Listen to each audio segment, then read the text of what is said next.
The woman in the hallway. Ethan Cole wasn't supposed to be working that night. The hospital had asked for volunteers to cover an emergency shift after one of the janitors quit on the spot. Ethan, quietly sweeping in the corner, simply raised his hand. It wasn't because he needed overtime, though he did, but because he couldn't stand the thought of anyone else being forced to pick up the slack. That was Ethan, a soft voice in a loud world. The other janitors joked that he apologized even to furniture when he bumped into them. Yet despite the teasing, everyone respected him. Ethan worked hard, never complained, and treated every person, from doctors to cafeteria staff, with the same gentle kindness. But no one knew where he'd come from. Why he never talked about his past. Why a man who carried himself with such quiet dignity was pushing a mop in a city hospital. It didn't matter to Ethan. He liked being invisible. Because invisible people didn't get hurt. It was close to midnight when he first heard the coughing. He was mopping the third-floor hallway, an area usually empty at this hour, when he noticed a figure curled up at the far end, sitting on one of the cold, metal benches outside the closed clinic. The fluorescent lights flickered above her, giving her a pale, ghost-like appearance. She was maybe in her 60s, thin as a twig, dressed in an oversized wool coat.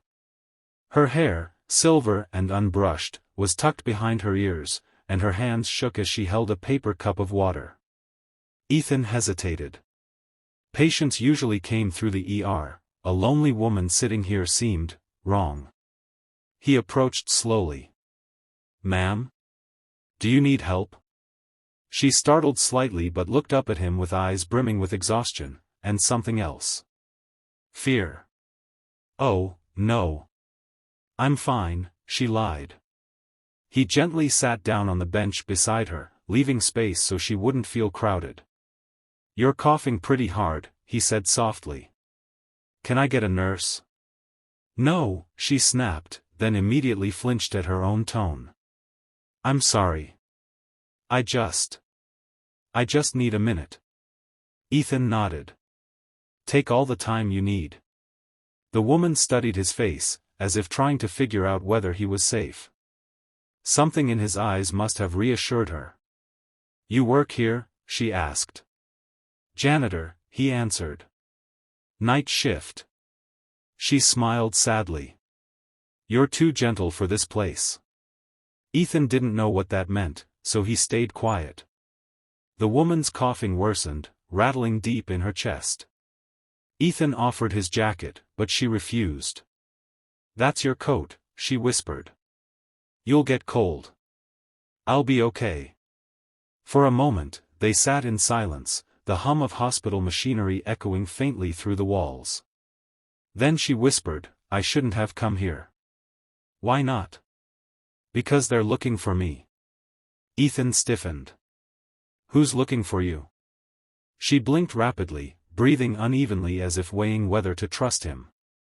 "People, powerful people. Men who don't care who they hurt." Ethan swallowed, suddenly alert. "You're safe here," he said. "Nobody can harm you in a hospital." "You're wrong," she murmured, eyes filling with tears. "You don't know what they're capable of." A fresh wave of coughing shook her small frame. Ethan placed a steady hand on her back, trying to calm her breathing. "Let me get help." "No," she rasped. "No doctors. No police. They'll find me faster." Ethan's instincts screamed that something was deeply wrong. "Ma'am, what's your name?" She looked at him with heartbreaking vulnerability. "Grace," she whispered. "My name is Grace." He fetched her warm water, a blanket from the supply closet, and sat with her as the minutes stretched toward morning. She didn't sleep.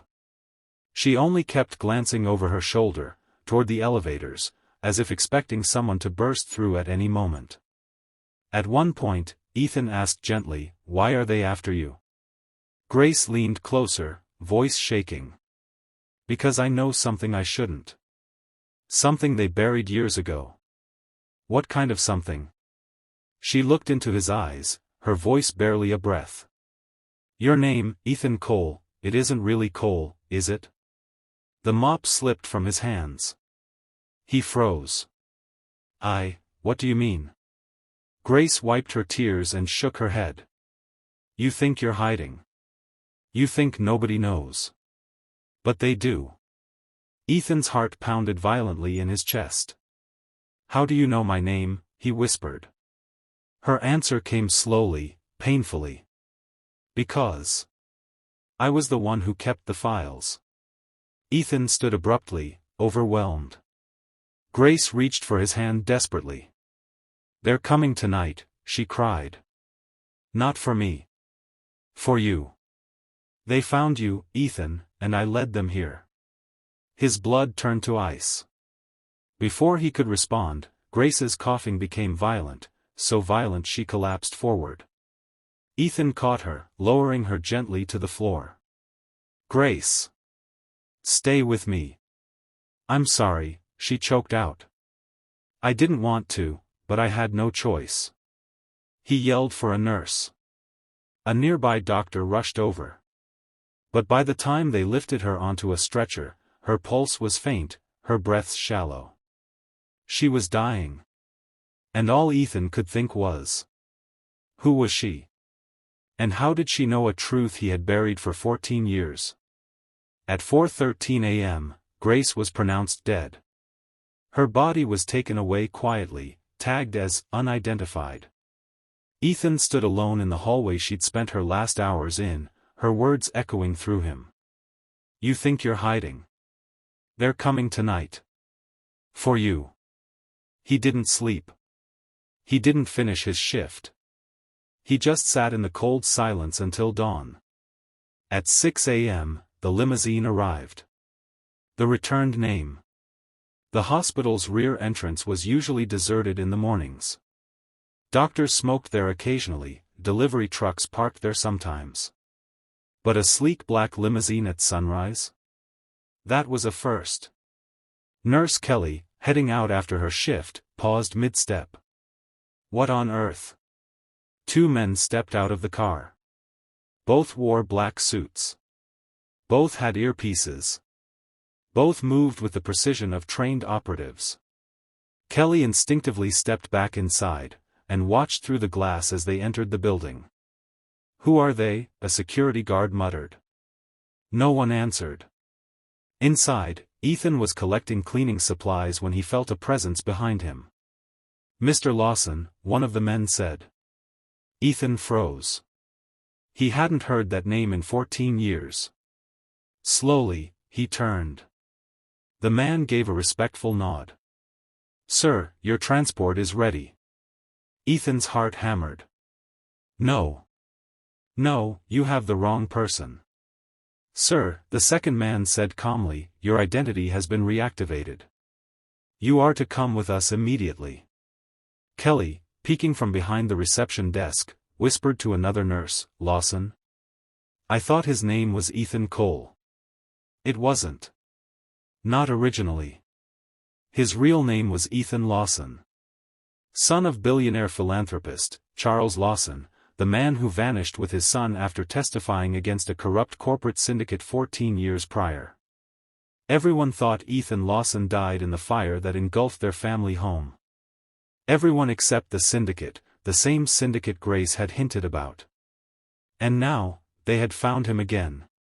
Ethan stepped back from the men in suits. I'm not going with you, he said firmly.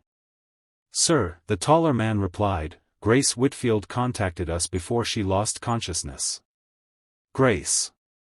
Her name hit him like grief. She told us you were in danger. She said she'd intercepted communications. The syndicate is mobilizing. They know you're here. Ethan felt the ground shift beneath him. What was she to you? He whispered. Your father's former secretary, the man answered. She spent years trying to protect what remained of the Lawson files. Your files. Ethan's vision blurred. Grace hadn't betrayed him. She had saved him. Why didn't she come with you? He asked, voice cracking. The men exchanged a somber look. She believed she was being tracked, the shorter man